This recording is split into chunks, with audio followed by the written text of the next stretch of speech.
3 لوگ ایسے ہیں کہ جن سے اللہ تعالیٰ قیامت کے دن نہ بات کریں گے، نہ ان کی طرف نگاہ التفات سے دیکھیں گے اور نہ انہیں پاک کریں گے، اور ان کے لیے دردناک عذاب ہے۔ فرمایا ایک وہ جو بڑھاپے میں زنا سے باز نہ آئے، دوسرا وہ جو بادشاہ ہو کر بھی لوگوں سے جھوٹ بولتا ہو، اور تیسرا شخص وہ کہ جس کو مفلسی بھی اس بات سے باز نہ رکھ سکے کہ وہ حق کے مقابلے میں اکڑ بیٹھے۔ ہم سب بیان فرمائیے گا، 3 چیزیں بیان ہوئیں۔ پہلا تو بالکل واضح ہے کہ بڑھاپا ہے، زندگی کا خاتمہ ہے، آخر اس وقت تو طبیعت کے اندر توبہ، رجوع، انابت، خشوع پیدا ہونا چاہیے تھا۔ اس وقت اتنا بڑا اگر کوئی ظلم کر رہا ہے زنا جیسا، تو اسے فرمایا وہ بادشاہ جو بادشاہ ہو کر بھی جھوٹ بولتا ہے، یعنی عام آدمی اگر جھوٹ بولے تو چلیں اس کا کوئی امپیکٹ نہیں ہوتا، بادشاہ اگر جھوٹ بولتا ہے تو اللہ تعالیٰ قیامت کے دن اس کی طرف نگاہ بھی نہیں کریں گے۔ تو ہم سے ہمارے تو یہ سارے حکمران جھوٹ بول رہے ہوتے ہیں۔ اس زمانے میں تو بادشاہت تھی، اب ذرا اس کو وسیع کر لیجئے، وہ لوگ جو سیاست کے میدان میں قیادت کرنے کے لیے آتے ہیں، بادشاہ ہی بننا چاہ رہے ہوتے ہیں۔ ظاہر ہے کہ سیاسی جماعت اگر کوئی شخص بناتا ہے یا سیاست میں سرگرم ہوتا ہے، پیش نظر کیا ہے؟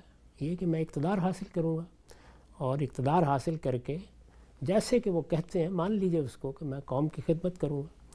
تو بادشاہ تو در حقیقت تعبیر ہے اس بات کی کہ وہ لوگ جو زعیم کی حیثیت سے، رہنما کی حیثیت سے، قوموں کے لیے گویا باپ کی حیثیت سے اپنے آپ کو پیش کر دیتے ہیں۔ جس وقت کوئی شخص یہ کہتا ہے کہ میں سیاست میں فعال ہونا چاہتا ہوں، تو یہ اپنے آپ کو قیادت کے لیے پیش کر رہا ہے۔ قیادت کے لیے پیش کر رہا ہے تو پھر سب سے بنیادی چیز جو اس سے مطلوب ہے وہ یہ ہے کہ اپنی قوم سے سچ بولے۔ یہ میں آپ سے عرض کرتا ہوں کہ 1000 خامیاں کسی شخص میں ہوں وہ گوارا کی جا سکتی ہیں، لیکن اگر وہ لوگوں کو دھوکہ دیتا ہے، ان کو صحیح بات نہیں بتاتا، قوم کے حالات کو قوم ہی سے چھپا کے رکھتا ہے، اس کے اندر غلط قسم کی توقعات پیدا کرتا ہے، اس کو ایسے سبز باغ دکھاتا ہے جن کے بارے میں وہ خود بھی جانتا ہے کہ یہ کبھی سبز ہوں گے نہیں، یہ سب چیزیں اگر کوئی شخص کرتا ہے تو اس سے بڑا کوئی شخص نہیں ہو سکتا کہ جس کو قومی مجرم قرار دیا جائے۔ ہمارے ہاں تو یہ بدقسمتی ہوئی ہے کہ لوگ سیاستدانوں کے معاملے میں، قومی رہنماؤں کے معاملے میں ضابطہ اخلاق کی اہمیت ہی کو محسوس نہیں کرتے۔ یعنی اگر ایک ڈاکٹر ہے، ایک انجینئر ہے، کوئی اور کاروباری ادارہ چلا رہا ہے، ہر جگہ آپ یہ تقاضا کرتے ہیں کہ ایک کوڈ آف کنڈکٹ ہونا چاہیے، ایک ضابطہ اخلاق ہونا چاہیے۔ یہ بھی ایک ضابطہ اخلاق کا تقاضا کرتی ہے قیادت، سیادت، اسی طرح علم، اسی طریقے سے دانشوری، یعنی جو بھی آپ نے شعبہ اختیار کیا ہے اس کا ایک ضابطہ اخلاق ہوتا ہے۔ تو قیادت کا ضابطہ اخلاق اگر آپ مرتب کریں گے تو اس میں جتنی چیزیں ہوں گی ان میں سب سے اولین چیز کیا ہونی چاہیے؟ قوم سے سچ بولنا، یعنی کبھی قوم کو دھوکہ نہ دیں۔ یہ تو ہو سکتا ہے کہ کسی مصلحت کے تحت آدمی خاموش ہو جائے کسی موقع پر، لیکن یہ کہ وہ جھوٹی باتیں کرے، وہ اپنی مقبولیت بڑھانے کے لیے جھوٹ بولنے کے منصوبے بنائے، وہ دوسروں پر جھوٹے الزامات لگائے، وہ ان کے وہ عیوب بیان کرے جن کے بارے میں وہ خود بھی جانتا ہے کہ ان میں نہیں پائے جاتے۔ تو دوسروں کے بارے میں جھوٹ بولنا، قوم سے جھوٹ بولنا، قومی اقدار کے معاملے میں جھوٹ بولنا، قوم کو ایسے سبز باغ دکھانا جن کی حقیقت خود اس پر بھی واضح ہے، وہ وعدے کرنا جن کو وہ پورا نہیں کر سکتا، یہ سب چیزیں ہیں جو اصل میں جھوٹ ہیں سراسر۔ اور اگر یہ جھوٹ ہے تو پھر وہ اس وعید کا مستحق ہے جو رسالت میں آپ صلی اللہ علیہ وسلم نے بیان فرمائی ہے کہ اللہ تعالیٰ قیامت میں معاف نہیں کریں گے بلکہ سزا دے کے بھی پاکیزہ نہیں بنائیں گے۔ تو اس کا مطلب یہ ہے کہ یہ کوئی معمولی بات نہیں ہے۔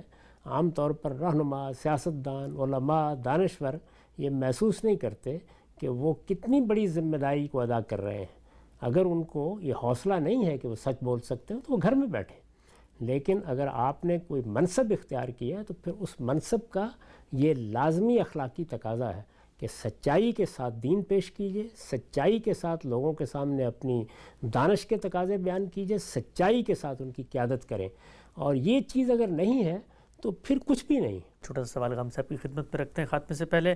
غام صاحب، آپ کی زبانی کئی دفعہ لوگوں نے سنا کہ اللہ تعالیٰ نے مادے کے اندر حیات پیدا کی، حیات کے اندر شعور پیدا کیا، جس کے مظاہر اس وقت ہم اکناف عالم میں پھیلے ہوئے دیکھتے ہیں۔ کہا یہ ہے، ایک صاحب نے لکھا کہ اس وقت انسان نے بھی تو ایک مادہ تھا، اس کے اندر حیات پیدا کر دی، یہ گاڑی ہے، وہ مشین ہے چلنا شروع ہو جاتی ہے، اور اب اس میں شعور بھی ڈال دیا ہے کہ اس کو بتا دیں تو وہ خود ہی رفتار کم بھی کرتی ہے، زیادہ بھی کرتی ہے، لوگوں کا جب یہاں کی جنب غفیر دیکھتی ہے وہاں سے مڑ بھی جاتی ہے، ایکسیڈنٹ سے بھی اپنے آپ کو بچاتی ہے۔ تو جو کچھ انسان کر رہا تھا وہاں بیٹھا ہوا، اب وہ آپ گاڑی کر رہی ہے۔ اس میں کیا شبہ ہے؟ اللہ تعالیٰ نے جو کچھ کیا ہے انسان اس کو سامنے رکھ کے ایجادات کرتا ہے۔ یہ خود خالق کائنات کی صفات کا ظہور ہے، وہ اگر نہ ہو تو آپ کے ہاں یہ تصورات ہی پیدا نہ ہو سکیں۔ لیکن یہ تو ایک تمثیلی سی چیز ہے، وہ حیات، وہ شعور جو خدا نے پیدا کیا اس کا اس کے ساتھ کیا تقابل ہے؟ وہ حیات اور شعور ہی تو ہے جو اس کو پیدا کرنے کا باعث بن رہا ہے۔ اللہ اکبر۔ اگر وہ موجود نہ ہو تو یہ گاڑی کہاں سے آئے گی اور یہ جہاز کہاں سے اڑیں گے؟ وہ اس کائنات کے پروردگار ہی کا پیدا کیا ہوا ہے، وہ ہے اصل حقیقت۔ اس اصل حقیقت کے یہ فروع ہیں، اور اسی سے اندازہ کیا جا سکتا ہے کہ وہ شعور کس درجے کا ہے اور وہ حیات کس درجے کی ہے، کہ پروردگار نے نہ صرف یہ کہ اس کو پیدا کیا ہے بلکہ انسان کو وہ عقل بھی دی ہے کہ وہ اس کو سامنے رکھ کر اس کی تمثیلات پیدا کر سکتا ہے اور نئی نئی ایجادات سے لوگوں کو متحیر کر سکتا ہے۔ ہم کہتے ہیں نا کہ محو حیرت ہوں کہ دنیا کیا سے کیا ہو جائے گی، یہ سب کیا ہے؟ یہ اصل میں اس کائنات کے پروردگار نے جو کچھ پیدا کر دیا ہے، یہ سب کا سب اسی کو سامنے رکھ کر اس کے کردار تلاش کرنا ہے۔ جس طرح کہ آپ حقائق کو دیکھ کر ایک ڈرامہ اور ایک تمثیل پیدا کر دیتے ہیں، اس کے سوا اس کی کوئی حقیقت نہیں۔